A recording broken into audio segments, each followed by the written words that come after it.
இப்போ இந்த தூண்ல தான் ஆதி காலத்துல விளக்கு ஏற்றப்பட்டுச்சு. ஆனா இஸ்லாமிய ஆட்சி வரும்போது அதை தடுத்து விட்டார்கள் அப்படிங்கிறது தான் ஒரு கூற்று. இது உண்மையாக இருக்குமானா இருக்கலாம். இதை நான் மறுக்கவெல்லாம் கிடையாது. ஏன்னா சம்மந்தமே இல்லாம ஒரு தீபத்தூண் இருக்கு. இன்னைக்கு தமிழக அரசு என்ன சொன்னா அது தீபத்தூண் தான் என்பதற்கு என்ன ஒரு எடுத்துக்காட்டு, அது நில அளவை கல் அப்படின்னு எல்லாம் பேச ஆரம்பிச்சிட்டீங்க. நில அளவை கல்லாம் அவ்வளவு பெருசுலாம் வைக்க மாட்டாங்க. அந்த மாதிரி பழக்கமே எங்கேயும் கிடையாது. அப்படியே நில அளவை கல்லை எவனாவது கொண்டு குன்றுக்கு மேலே வைப்பானா? இந்த மாதிரி கேவலமாக நடந்துக்காதீங்க. அது ஒரு தீபத்தூணாக தான் இருந்திருக்கு. அது ஒரு தீபம் ஏற்ற தூண் தான். தீபத்தூண் எப்படி இருக்கும்னு பார்த்தீங்கன்னா ஒரு தூண் மாதிரி இருக்கும். மேலே அதில் நெய் ஊற்றுறதுக்கான ஒரு ஓட்டை இருக்கும். இந்த வடிவத்தில் அந்த தூண் இருக்கு. அதன் அடிப்படையில் அது தீபத்தூண் தான். அங்கே ஏதோ ஒரு காலத்தில் தீபம் ஏற்றப்பட்டிருக்கு. அந்த தீபம் யாருக்காக ஏற்றப்பட்டதுன்னு நமக்கு தெரியாது, சொல்ல முடியாது. சிக்கந்தர் கோயில் பக்கத்துலேயே அந்த சிக்கந்தர் தர்காவுக்கு கூட அங்கே தீபம் ஏற்றிருக்கலாம், நடுவில் அவங்க விட்டுருக்கலாம். இது நமக்கு தெரியாது. இதை நம்ம ஆய்வுக்கு உட்படுத்தணும் கட்டாயம். நீதிபதி அவர்கள் அதை ஆய்வுக்கு உட்படுத்தி இருக்கிறார். அவர் சொல்றாரு அது தீபத்தூண் தான், அங்கே விளக்கு ஏற்றுங்கன்னு சொல்லிட்டார். அன்புள்ளம் கொண்ட தமிழ் பேசும் உறவுகளே, இந்த வீடியோவில் நம்ம என்ன பார்க்க போறோம்னா, பாரிசாலன் திருப்பரங்குன்றம் சம்பந்தமாக ஒரு வீடியோ வெளியிட்டிருந்தாரு. அந்த வீடியோவில் பல விஷயங்கள் வரலாற்றுக்கு எதிராகவும் உண்மைக்கு புறம்பாகவும் இருக்குது. குறிப்பாக அந்த வீடியோ முழுக்க முஸ்லீம்களையே குற்றம் சாட்டுவது போல இருக்குது. வாங்க அவர் என்னென்ன பேசினாரு, எதெல்லாம் வரலாற்றுக்கு எதிரானதாக பேசினாரு அப்படிங்கிறத இந்த வீடியோவில் விளக்கமாக பார்க்கலாம். அவர் சொல்லக்கூடிய குற்றச்சாட்டுகள் என்னென்னு பார்த்தீங்கன்னா, இஸ்லாமிய ஆட்சியில் தான் அந்த தீபம் நிறுத்தப்பட்டுச்சுன்னு சொல்லப்படுது அப்படின்னு சொல்கிறாரு. அப்புறம் நில அளவை கல் குன்று மேலே இருக்குமா, அதுக்கெல்லாம் சாத்தியமா அப்படின்னு கேட்குறாரு. அந்த தீபம் சிக்கந்தர் தர்காவுக்கு கூட ஏற்றிருக்கலாம், அதுக்கப்புறம் காலப்போக்கில் அது நிறுத்தியிருக்கலாம். இதை நம்ம ஆய்வுக்கு உட்படுத்தணும். நீதிபதி ஆய்வு செஞ்சு அதை தீர்ப்பில் சொல்லியிருக்காரு. நீங்கள் அவங்கள தீபம் ஏற்ற விட வேண்டியதானே, என்ன உங்களுக்கு பிரச்சனை அப்படின்னு கேட்குறாரு. இந்த கேள்விகளுக்கு பதில் சொல்கிறதுக்கு முன்னாடி முதல்ல அந்த திருப்பரங்குன்றம் முருகன் மலை அப்படிங்கிறது 7ஆம் நூற்றாண்டு வரைக்கும் சமணர்களுடைய மலையாக தான் இருந்துச்சு. மதுரை மற்றும் மதுரையை சுற்றி உள்ள 7 குன்றுகள் சமணர்களுடைய குன்றுகளாக இருந்துச்சு. அதில் ஒன்று தான் திருப்பரங்குன்றம். 7ஆம் நூற்றாண்டில் சமண மதத்தை அழித்து ஒழித்து சமணர்களை கொன்று கழுவில் ஏற்றி யானைகளை கொண்டு தலையை இடற வைத்து இப்படியெல்லாம் சமணர்களை கொன்று மீதி இருந்த சமணர்களை சைவர்களாகவும் வைணவர்களாகவும் மாற்றினாங்க. இந்த வரலாறை திட்டமிட்டு இந்த பாரிசாலன் மறைச்சிருக்காரு. சரி, இப்போ அவர் சொன்ன ஒவ்வொரு குற்றச்சாட்டுக்கும் நம்ம பதில் சொல்லுவோம். இஸ்லாமிய ஆட்சியில் நிறுத்தப்பட்டுச்சா அப்படின்னா அப்படி நிறுத்தப்பட்டதற்கு வாய்ப்புகள் குறைவு. காரணம் என்னன்னா, 14ஆம் நூற்றாண்டோட இஸ்லாமிய ஆட்சி முடிவுக்கு வருது. அதாவது அலாவுதீன் சிக்கந்தர் ஷா அப்படின்னு அங்கே இருக்கக்கூடிய அந்த தர்காவில் இருக்கக்கூடியவர் தான் கடைசி இஸ்லாமிய மன்னராக இருக்கார். அவரை தான் விஜயநகர பேரரசுகளுடன் சேர்ந்து பாண்டிய மன்னர்கள் கொண்டுடுறாங்க. அதன் அடிப்படையில் தான் அவர் அங்கே அடக்கம் செய்யப்படுறாரு. அப்போ 14ஆம் நூற்றாண்டோட இஸ்லாமிய ஆட்சி முடிவுக்கு வருது. அதுக்கப்புறம் விஜயநகர அரசு தான் மதுரையில் ஆட்சி செய்யுது. இங்கே ஒரு விஷயத்தை நீங்கள் கூர்ந்து கவனிக்கணும். எப்பொழுதும் தமிழர்கள் தெலுங்கர்கள் அப்படின்னு அரசியலை கட்டமைக்கக்கூடிய இந்த பாரிசாலன், தெலுங்கர் மீது வெறுப்பை விதைக்கக்கூடிய இந்த பாரிசாலன், முஸ்லீம்கள் அப்படின்னு வர்றப்ப முஸ்லீம்கள் மீது தவறாக சொல்லிட்டு தெலுங்கர்களை காப்பாற்றும் விதமாக விஜயநகர பேரரசு மதுரையை ஆட்சி செஞ்ச விஷயத்தையே முழு பூசணிக்காய சோத்துல மறைக்கிறது போல மறைஞ்சிருக்காரு. எதுக்கு இந்த கேவலமான வேலை இந்த பாரிசாலனுக்கு? அடுத்தது, நில அளவை கல் குன்று மேலே இருக்குமான்னு கேட்குறாரு. மலைகளை அளக்கக்கூடிய நில அளவை கல்லை குன்று மேலே தான் வைக்க முடியும், வேற எங்கே வைக்க முடியும்? அது நில அளவை கல் தான் அப்படின்னு பல ஆராய்ச்சியாளர்கள் சொல்லியிருக்காங்க. ஆனால் இவர் என்ன சொன்னார், நீதிபதி போய் ஆய்வு செஞ்சுட்டாரு, அதனால் அது நில அளவை கல் கிடையாது, தீபம் ஏற்றக்கூடிய தூண் தான், அதில் தீபம் ஏற்றுறதுக்கு நீங்கள் ஒத்துழைக்கணும் அப்படின்னு சொல்கிறாரு. நீதிபதிக்கு அந்த விஷயத்தில் அறிவு இருக்கா? அதற்காக அவர் படிச்சிருக்காரா? இதெல்லாம் தெரியாமல் நீதிபதி போய் ஆய்வு செஞ்சுட்டாரு, அங்கே தீபம் ஏற்ற ஒத்துழைக்கணும்னு சொல்கிறது முழுக்க அடிப்படை அறிவுக்கு எதிரான செயல். அடுத்தது என்ன சொல்கிறாரு அப்படின்னா, பாருங்கள் இந்த வீடியோவை. ஒரு நீதிமன்றம் அங்கே விளக்கு ஏற்றிக்கோங்கன்னு சொல்லியாச்சு. இப்போ இதை தடுப்பதனால் என்ன நன்மையை தமிழக அரசு ஏற்படுத்துது? அங்கே 140 நாள் தடை உத்தரவு போடுவதனால் என்ன நன்மையை ஏற்படுத்துது? இப்போ நான் என்ன கேட்குறேன், சரி அந்த இடத்துல தீபம் ஏற்றி விடுவதால் இஸ்லாமிய வழிபாட்டுக்கு ஏதாவது பாதிப்பு வந்துருமா? இதை நீங்களே சொல்லுங்கள். இது சக இஸ்லாமியர்களிடம் நான் கேட்கிறேன், தமிழ்நாட்டில் இருக்கக்கூடிய இஸ்லாமிய இயக்கங்களிடம் நான் கேட்கிறேன். இப்போ அங்கே இடத்துல தீபம் ஏற்றிட்டாங்க. இந்த தீபம் ஏற்றுறதுனால உங்கள் தர்காவில் ஏதாவது புனிதம் கெட்டு விடும்னு நீங்கள் நம்புறீங்களா? இல்லை நீங்கள் அங்கே வழிபட போகிறீங்களா? இல்லை அந்த இது தர்காக்குள்ளே அது இருக்குதா? தர்காவுக்கு வெளியில தான் இருக்குது, கொஞ்சம் பக்கத்தில் இருக்குது, அவ்வளோதான். கொஞ்சம் பக்கத்தில் இருக்குது, பார்க்குற டிஸ்டன்ஸில் இருக்குது. இவங்களோட கன்சர்ன் என்னென்னா, அவ்வாறு வழிபட வரக்கூடியவர்கள் இங்கே தர்காவுக்கு பாதிப்பு ஏற்படுத்துறதுக்கு வாய்ப்பு இருக்குது. ஏன்னா இந்த தர்காவை அகற்ற வேண்டும் என்ற நோக்கம் கொண்டவர்களாக தான் அவர்கள் இருக்கிறார்கள்னா அதையும் நான் ஏற்கிறேன். அது 100% உண்மை. ஏன்னா இந்த இந்து அமைப்பை சார்ந்தவர்கள் எல்லாருமே அந்த தர்காவை வேற இடத்துக்கு மாத்துங்கன்னு அடுத்தது என்ன சொல்கிறாருன்னா, நீதிமன்றம் தான் தீபம் ஏற்றலான்னு சொல்லிடுச்சு, ஏன் 144 தடை விதிச்சிங்க? இஸ்லாமிய வழிபாட்டிற்கு ஏதுன்னு இதனால் தொந்தரவு இருக்கா? முஸ்லீம்களையும் இஸ்லாமிய இயக்கங்களையும் இயக்க தலைவர்களையும் பார்த்து நான் கேட்குறேன், நீங்களே சொல்லுங்கள், நீங்களா வழிபட போகிறீங்க? இப்படி அவங்க தீபம் ஏற்றுனா தர்காவை பாதிக்குன்னு சொல்கிறீங்க, தர்காவை அவங்க அகற்றணும்னு சொல்கிறாங்க அப்படின்னு கேள்வி மேலே கேள்வி எழுப்புறாரு. இதில் நீங்கள் நுணுக்கமாக பார்க்க வேண்டிய விஷயம் என்னென்னா, நீதிமன்றம் ஏற்றிக்கொள்ள சொல்லிடுச்சு, ஆனால் 144 தடை விதித்தது யார் அப்படின்னா அங்கே உள்ள லோக்கல் அட்மினிஸ்ட்ரேஷன் தான். இதுக்கும் முஸ்லீம்களுக்கும் யாதொரு சம்பந்தமும் இல்லை. இந்த பாரிசாலன் முஸ்லீம்கள் தான் எதிர்ப்பு தெரிவித்ததாகவும், முஸ்லீம்கள்கிட்ட நான் கேட்குறேன், நீங்கள் இதுக்கு பதில் சொல்லுங்கள் அப்படின்னு கேட்கக்கூடிய ஒரு செய்தியையும் இங்கே பார்க்குறோம். நீங்களா வழிபட போகிறீங்க அப்படின்னு கேட்குறாப்புல. நாங்கள் வழிபடுறோம் இல்லை, ஆனால் நாங்கள் அங்கே தீபம் ஏற்றக்கூடாதுன்னு சொன்னோமா? முஸ்லீம்கள் சொன்னாங்களா? ஏதேனும் ஒரு இஸ்லாமிய தலைவர் சொன்னாரா? சொல்லலை. சொல்லாத போது முஸ்லீம்களையும் இஸ்லாமிய தலைவர்களையும் குற்றம் சாட்டுவது எந்த விதத்தில் நியாயம்? 144 தடை விதித்தது திமுக அரசு, அதை அங்கே செயல்படுத்தியது அங்கே உள்ள லோக்கல் அட்மினிஸ்ட்ரேஷன், ஐஏஎஸும் ஐபிஎஸும். இதுக்கும் இஸ்லாமியர்களுக்கும் என்ன சம்பந்தம்? எதற்காக தேவையில்லாமல் இஸ்லாமியர்கள் இதற்கு பின்னாடி இருக்காங்கன்னு ஒரு பொய் குற்றச்சாட்டை பரப்பணும்? எதற்கு இந்த கேவலமான செயல் உனக்கு பாரிசாலன்? நீயே சொல்லு. அடுத்ததாக என்ன சொல்கிறாரு அப்படிங்கிறத நீங்கள் பாருங்கள். சொல்லி கோரிக்கை வைத்தவர்கள் தான். இவங்களுடைய நோக்கம் அங்கே மத கலவரம் தான். அதனால தான் இந்த தர்காவை இது மற்றொரு அயோத்தியா அப்படின்னு சொல்லி இவங்க பேசுகிறார்கள்.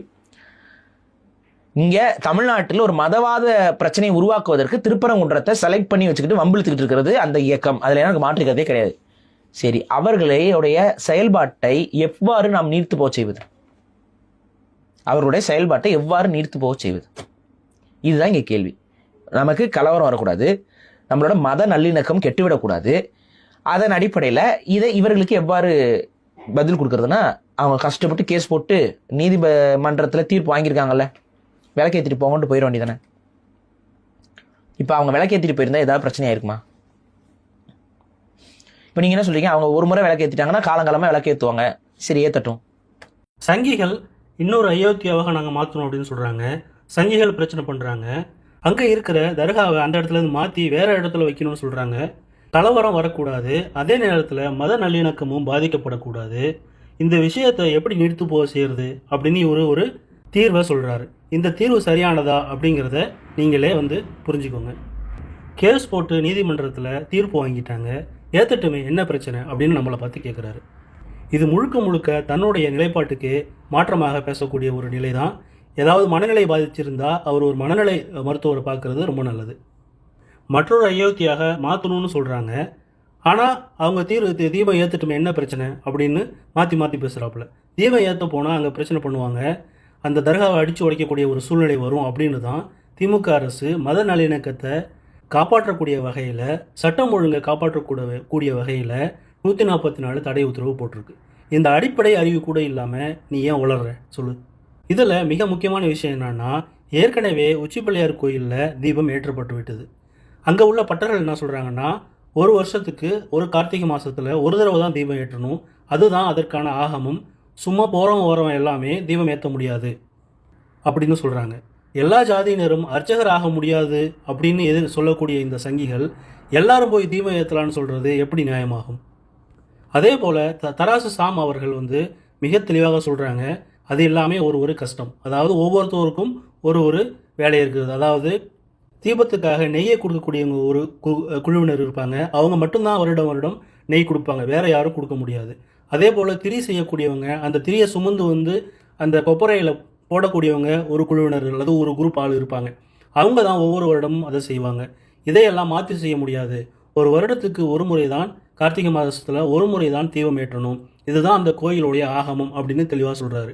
ஆனால் இந்த தற்கூரி பாரிசாலன் ஏற்றட்டுமே என்ன பிரச்சனை உங்களுக்கு அப்படின்னு சொல்கிறாரு. ஏற்கனவே ஏற்றியாச்சு, திரும்ப ஏற்றக்கூடாதுன்னு அந்த கோயில் நிர்வாகம் சொல்லுது, இந்து அறநிலையத்துறை சொல்லுது. அதை பற்றி இந்த பாரிசாலன் ஏன் வாயை திறக்க மாட்டுறாரு? அடுத்ததாக என்ன சொல்கிறாரு நீங்கள் பாருங்கள்.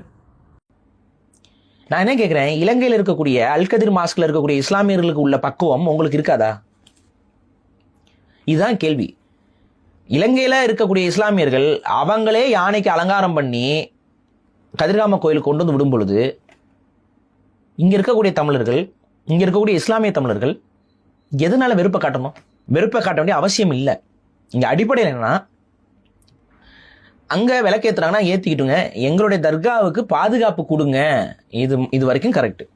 இந்த 140 நாள் தடையெல்லாம் போடாமல் காவல்துறை, திமுக அரசு உங்களோட தர்காவுக்கு எந்த பாதிப்பு வராமல் நாங்கள் பாதுகாப்பு கொடுக்குறோம். அவங்க வாட்டு வந்துட்டு கொஞ்சம் பேர் விளக்கேற்றணும்னு நினைக்கிறாங்க, விளக்கேற்றிட்டு போகிறாங்க. நீதிமன்றம் சொல்லியிருக்கு, முடிஞ்சு போச்சு பிரச்சனை. இதில் எதுக்கு இந்த நீயா நானான்னு பிரச்சனை வருது? இந்த நீயா நானான்னு பிரச்சனை இங்கே வருதுனாவே இங்கே மதவாதம் தான் வரும். ஒரு விஷயம் புரிஞ்சுக்கோ. அடுத்து என்ன கேட்குறாருன்னா, இலங்கையில் உள்ள அல்கதிர் மசூதியை சார்ந்த அந்த முஸ்லீம்களுக்கு இல்லாத பக்கம் உங்களுக்கு ஏன் இல்லை அப்படின்னு கேட்குறாரு. அதாவது இலங்கையில் கதிர்காம முருகன் கோயிலில் மதங்களை கடந்து முஸ்லீம்கள் அங்கே போய் வணங்குறாங்க. அதை தான் இவர் வந்து சொல்கிறாரு. அது வணங்கலாமா கூடாதா அப்படிங்கிறது அது தனி விஷயம், அது அதுக்குள்ளே நம்ம போக வேண்டாம். இவர் என்ன கேட்குறாருன்னா, ஏன் அவங்களுக்கு உள்ள பக்குவம் உங்களுக்கு இல்லை, ஏன் வெறுப்பை காட்டுறீங்க, விளக்கு தானே ஏற்றிக்கிட்டு போட்டும், ஏன் 144 தடை போட்டீங்க, விளக்கு ஏற்றட்டுமே நீதிமன்றம் தான் சொல்லிடுச்சு, நாங்கள் பாதுகாப்பு தரோன்னு அரசு சொல்லாமல் நீயா நானான்னு எதுக்கு இந்த ஈகோ வருது, இந்த ஈகோ வந்தாலே மதவாதம் வந்துடும் அப்படின்னு ஒரு புது கரடியை விடுறாரு. இப்போவும் அவர் என்ன சொல்கிறாருன்னா, 144 தடை போட முஸ்லீம்கள் தான் காரணம் அப்படிங்கிற ஒரு பொய்யை தைரியமாக வெக்கமே இல்லாமல் பரப்புகிறாரு. ஏற்கனவே உச்சிப்பிள்ளையார் கோயிலில் தீபம் ஏற்றிட்டாங்க, திரும்பவும் தீபம் ஏற்றக்கூடாதுன்னு அந்த கோயிலுடைய பட்டர் சொல்கிறாரு. அதையெல்லாம் இவர் கொஞ்சம் கூட காதில் வாங்காமல் முஸ்லீம்கள் மீதே முழுக்க குற்றச்சாட்டு வைக்கக்கூடியதை நம்ம பார்க்குறோம். அடுத்தது என்ன சொல்கிறாரு பாருங்க. மதம் என்பது கட்டமைக்கப்பட்டது. நான் இன்னைக்கு தமிழனா பிறக்கிறேன், நாளைக்கு நான் ஒரு மலையாளியா மாறிட முடியாது. நான் இன்னைக்கு ஒரு தமிழனா பிறக்கிறேன், நான் நாளைக்கு வந்து வேற ஒரு இனத்தவனா மாறிட, ஒரு செவ்விந்தியனாவோ இல்லை ஒரு ஆஸ்திரேலியன் அபார்ஜினாகவோ இல்லை ஒரு இங்கே இருக்க காஷ்மீரியாகவோ நான் மாறிவிட முடியாது. நானே நினைச்சாலும் என்னால் அடையாளத்தை மாற்றிக்க முடியாது. ஆனால் நாளையே நான் வந்து ஒரு இஸ்லாமியராக மாற முடியுமானா முடியும். அதே போல் ஒரு இஸ்லாமியர் ஹிந்துவாக மாற முடியுமானா முடியும். இதை பலமுறை நான் சொல்லிட்டேன், இனம் என்பது மாற முடியாதது, அதுதான் அடையாளம். எது ஒன்னால் மாற்ற முடியாததோ அதுதான் உனது அடையாளம். இது நம்ம சொல்கிற ஒரு விஷயம். உன்னால் மாற முடியுங்கிறது ஒரு அடையாளம் கிடையாது. Identity never changes. அதுதான் ஒரு அடையாளம்னா அந்த அடையாளம் அப்படியே இருக்கணும். அப்போ இனம் தான் நம்ம அனைவருக்கும் அடையாளம். நமது மொழியும் நம் இனமும் தான் நமக்கான அடையாளம். இது நீங்கள் நினச்சாலும் மாற்ற முடியாது. தமிழ் இஸ்லாமியர்கள் தலையிலாம் நின்று தண்ணி குடிங்க, உருது இஸ்லாமியன்னு உன்னை ஏற்றுக்க மாட்டான், ஏற்றுக்கிறாங்க நீங்கள் சொல்ல வரீங்களா? முடியாது. உங்களால் உங்களுக்கே தெரியும் அதில் இருக்க பிரச்சனைகள் என்னென்னு.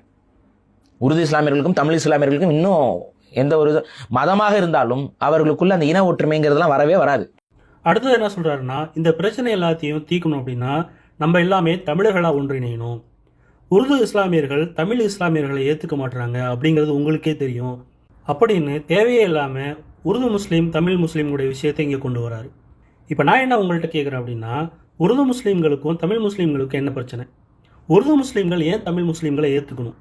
இஸ்லாமுடைய ஒட்டுமொத்த அத்தாரிட்டியும் உருது முஸ்லீம்களா? எத்தனையோ உருது முஸ்லீம்கள் தமிழ் முஸ்லீம்கள் கூட பெண் கொடுத்து பெண் எடுத்து சம்பந்தம் செஞ்சுக்கிறாங்க. உருது முஸ்லீமோ அல்லது தமிழ் முஸ்லீமோ ஒருத்தவங்களை விட இன்னொருத்தவங்க உயர்ந்தவர்களும் கிடையாது, தாழ்ந்தவர்களும் கிடையாது. உருது அப்படிங்கிறது எப்படி ஒரு மொழியோ அதே போல் தமிழும் அப்படிங்கிறதும் ஒரு மொழி தான். இஸ்லாம் அப்படிங்கிறது நாடு, இனம், மொழியை கடந்தது. உலகத்தில் உள்ள எல்லா முஸ்லீம்களும் சவுதி அரேபியாவில் உள்ள மக்கா அப்படிங்கிற புனித தலத்துக்கு போய் ஒரே வரிசையில் நின்று தோளோடு தோல் சேர்த்து நின்று தொழக்கூடியதை நம்ம பார்க்குறோம். அப்போ இஸ்லாம் வந்து நாட்டுக்கோ அல்லது ஒரு மொழிக்கோ அல்லது ஒரு இனத்துக்கோ எந்த விதமான முன்னுரிமையும் தரலை. எல்லாத்தையும் வந்து முஸ்லீமாக தான் பார்க்குறான், சமமாக தான் நடத்துகிறான். அதனால் உருது முஸ்லீம் தமிழ் முஸ்லீம் அப்படிங்கிற பிரிவினை தேவையில்லாத ஒரு பேச்சு. நீங்கள் வந்து தமிழ் தேசத்தை தூக்கி பிடிக்கிறேன் அப்படின்னு உருது முஸ்லீம்களையும் தமிழ் முஸ்லீம்களையும் ஒன்று சேர மாட்டாங்க, அவங்களுக்கு இவங்களுக்கு பிரச்சனை அப்படிங்கிற போல ஒரு தவறான ஒரு புரிதலை மக்கள்கிட்ட ஏற்படுத்த வேண்டாம். அடுத்ததாக என்ன சொல்கிறாருன்னு பாருங்கள். என்றைக்கும் வராது. அவர்கள் இனமாக உங்களை பார்க்க மாட்டாங்க. இவ்வளோதான் விஷயம். இதை முதல்ல புரிஞ்சுக்கோங்க. தமிழர்களாகிய நாம் ஓர் இனமாக சிந்திக்க வேண்டும். இப்போ இந்த இஸ்லாமியர்கள் தமிழ்நாட்டில் இங்கே இருக்கக்கூடிய பிரச்சனை என்னன்னா, மதவாதத்தை எப்படியாவது திணிக்கணும்னு பார்க்குறாங்க. இதை முறியடிக்கிறதுக்கு தமிழராகத்தானே நம்ம ஒருங்கிணையணும். என்ன சொல்கிறாங்க, அங்கே முருகனுக்கு விளக்கு ஏற்றணும் அப்படிங்கிறாங்க. விளக்கு ஏற்றுங்கன்னு சொல்லிட்டு போங்க. இதை தடுக்க வேண்டிய அவசியமே இல்லையே. ஆனால் திமுக தடுக்குது. சரி, திமுக இப்படி தடுக்கிறதுனால என்ன ஆகும்? அங்கே இருக்கக்கூடிய பிஜேபி, ஆர்எஸ்எஸ் இந்த மாதிரி மதம் சார்ந்த அமைப்புகள்லாம் தொடர்ச்சியாக வந்து அந்த இடத்துல விளக்கே தொட மாட்டேங்கிறாங்க. இதனால் இஸ்லாமிய வெறுப்பு ஏறுமா குறையுமா? இஸ்லாமியர்களுக்கும் இங்கே இருக்கக்கூடிய தமிழர்களுக்கும் ஏற்படக்கூடிய இந்த பிளவு அதிகரிக்குமா குறையுமா? இங்கே பிளவு ஏற்படக்கூடாது, இங்கே அமைதி வேணும், சமத்துவம் வேணும் அப்படிங்கும் பொழுது விளக்கு ஏற்றிட்டு போங்கன்னு சொல்கிறதுல ஏன்னா உங்கள் நம்பிக்கையில் அது எதையுமே உங்களை பாதிக்க போகிறதில்ல. இன்ஃபேக்ட் ஓப்பனாக சொன்னால் உங்கள் நம்பிக்கைங்கிற அடிப்படையில் வரும்பொழுது அந்த தர்காவில் நீங்கள் செய்கிற எந்த வழிபாட்டுமே உங்கள் நம்பிக்கைக்குள்ளே வராது. அப்படி இருக்கும் பொழுது ஒரு விளக்கு ஏற்றுவதால் உங்கள் நம்பிக்கை வந்து கரைபிடிந்து விடுமோ, இல்லை அவங்க நம்பிக்கையில் இல்லை அல்லாஹ் வந்து ஏதோ ஒரு இடத்துல தோர்த்து விட்டாருங்கிற மாதிரிலாம் இருக்க போகிறது இல்லை. அப்படி இருக்கும்போது விளக்கு எரிவதில் என்ன பிரச்சனை? அடுத்தது என்ன சொல்கிறாருன்னா, தமிழர்களாய் நாம் ஒரு இனமாக சிந்திக்கணும், தமிழராக இணைய வேண்டும். ஏன் தடுக்கிறீங்க? இதை டிஎம்கே தான் தடுக்குது. இப்படி தடுக்கிறதால இஸ்லாமிய வெறுப்பு தான் அதிகமாகும். இந்துக்களுக்கும் முஸ்லீம்களுக்கும் இடையே பிளவு ஏற்படும். விளக்கை ஏற்றுனா ஏற்றிக்கோன்னு சொல்லிட்டு போங்களேன் அப்படின்னு சொல்கிறாப்புல. அப்போ இங்கேயும் அவர் என்ன சொல்கிறாருன்னா, முஸ்லீம்கள் தான் இதற்கு முட்டுக்கட்டை போடுறதாகவும் திமுக அரசுக்கு இதுக்கு சம்பந்தமே இல்லாத போல இவர் ஒரு பொய் குற்றச்சாட்டை கொண்டு வராரு. திமுக அரசு தெளிவாக என்ன சொல்லுதுன்னா, இந்து அறநிலையத்துறைப்படி ஏற்கனவே உச்சிப்பிள்ளையார் கோயிலில் தீபம் ஏற்றாகிவிட்டது. 2வது தடவை தீபம் ஏற்றுறதுக்கு ஆகமம் விதி வழி தரலை அப்படின்னு சொன்னதால தான் தேவையில்லாத இந்து முஸ்லீம் கலவரம் வரும், மத நல்லிணக்கம் பாதிக்கப்படும், சட்டம் ஒழுங்கு கெட்டு போகும் அப்படிங்கிற நல்ல நோக்கத்தில் திமுக அரசு 144 தடை உத்தரவை இங்கே பிறப்பிச்சிருக்கு. திமுக அரசை எதிர்த்து பேசினா ஒருவேளை ஜெயிலுக்குள்ளே வச்சு கும்முன்னு கும்பிடுவாங்க அப்படிங்கிற பயமோ என்னவோ தெரியல. ஆதாரமே இல்லாமல் இஸ்லாமியர்களை வம்புக்கு இழுக்கிறாரு இந்த பாரிசாலன். முஸ்லீம்கள் எப்பொழுதுமே எந்தவித மத நம்பிக்கைகளுக்கும் எதிரானவர்கள் இல்லை, இந்துக்களுக்கு எதிரானவர்கள் இல்லை. இந்துக்களுக்கு எதிரானவர்களாக பிரிக்கக்கூடிய வேலையை பாரிசாலன் இன்னையோடு நிறுத்திக்கணும். அதுக்கப்புறம் என்ன சொல்கிறாரு பாருங்க. ஏற்றிருக்கக்கூடிய தமிழர்களுக்கு தான் அதில் பாதிப்பு. சரி, அவங்களுக்கு மட்டும் அந்த பாதிப்பா அப்படின்னா கிடையாது. தமிழ் தேசியம் பேசுகிற எம்மை போன்ற இனம்தான் நமக்கான அடையாளம்னு பேசக்கூடிய எல்லாருக்கும் இதில் பாதிப்பு. சரி, அதோட பாதிப்பு நிற்கிதானா தமிழ்நாட்டிற்கும் பாதிப்பு. ஏன்னா இந்த மதவாதம் பேசுகிறேன் எவனாவது ஒருத்தன் தமிழ்நாட்டுக்கு நல்லது செய்கிறானா? ஏண்டா நீ கேட்க வேண்டிய கேள்வி என்னன்னா, திருப்பரங்குன்றத்தில் இறைவனை வந்து வழிபடணும் அதெல்லாம் வந்து சொல்கிறதெல்லாம் நீ சொல்கிற, நான் ஒத்துக்கிறேன், ஓகே, அங்கே விளக்கேற்றணும், உனக்கு மத்திய ரிசர்வ் படையெல்லாம் கொடுத்து ஆதரவு கொடுத்து பிஜேபி அரசு ஏற்றிருக்கக்கூடிய தமிழர்களுக்கு தான் அதில் பாதிப்பு. சரி, அவங்களுக்கு மட்டும் அந்த பாதிப்பா அப்படின்னா கிடையாது. தமிழ் தேசியம் பேசுகிற எம்மை போன்ற இனம்தான் நமக்கான அடையாளம்னு பேசக்கூடிய எல்லாருக்கும் இதில் பாதிப்பு. சரி, அதோட பாதிப்பு நிற்கிதானா தமிழ்நாட்டிற்கும் பாதிப்பு. ஏன்னா இந்த மதவாதம் பேசுகிறேன் எவனாவது ஒருத்தன் தமிழ்நாட்டுக்கு நல்லது செய்கிறானா? ஏண்டா நீ கேட்க வேண்டிய கேள்வி என்னன்னா, திருப்பரங்குன்றத்தில் இறைவனை வந்து வழிபடணும் அதெல்லாம் வந்து சொல்கிறதெல்லாம் நீ சொல்கிற, நான் ஒத்துக்கிறேன், ஓகே, அங்கே விளக்கேற்றணும், உனக்கு மத்திய ரிசர்வ் படையெல்லாம் கொடுத்து ஆதரவு கொடுத்து பிஜேபி அரசு இந்த 144 தடை உத்தரவு போட்டதால சங்கிகளால் தீபம் ஏற்ற முடியல. இப்படி செய்யறதால யாருக்கு பாதிப்பு அப்படின்னா தமிழர்களுக்கு பாதிப்பு, தமிழ் தேசியம் பேசக்கூடியவங்களுக்கு பாதிப்பு. ஏற்கனவே மத்திய அரசு தமிழகத்துக்கு ஒன்றுமே செய்ய மாட்டேங்குது. இப்படியெல்லாம் செஞ்சால் தமிழ்நாட்டுக்கு வேறு எந்த விதமான நல்லது நடக்காது. இறைவனை வழிபட்டுட்டு போட்டும், ஓகேன்னு விட்டுட்டு போக வேண்டியதானே அப்படின்னு மறுபடியும் முஸ்லீம்கள் தான் இதுக்கு காரணம் அப்படிங்கிற ஒரு பொய்யை தவறாக மக்கள் மத்தியில் பரப்புவதற்காக இந்த பாரிசாலன் இந்த வீடியோவை போட்டிருக்காரு. கடைசியாக இந்த பாரிசாலனுக்கு சொல்லக்கூடியது ஒன்று தான், நீங்கள் வரலாற்றை ஆதாரமாக வச்சு உங்களுடைய காணொலியை பதிவிடுங்க. தேவையில்லாத பொய்யை பரப்பி இந்து முஸ்லீம்களுக்கு மத்தியில் பிளவை ஏற்படுத்தாதீங்க. எங்கள் எல்லாருக்கும் நிறைய வேலை இருக்குது. அடுத்தடுத்து நீங்கள் சொல்லக்கூடிய பொய்யை எல்லாத்தையும் தோல் உரிச்சு காட்டக்கூடிய வகையில் வீடியோ போட்டு எங்களுடைய நேரத்தை வீணடிக்க முயற்சி பண்ணாதீங்க. நன்றி.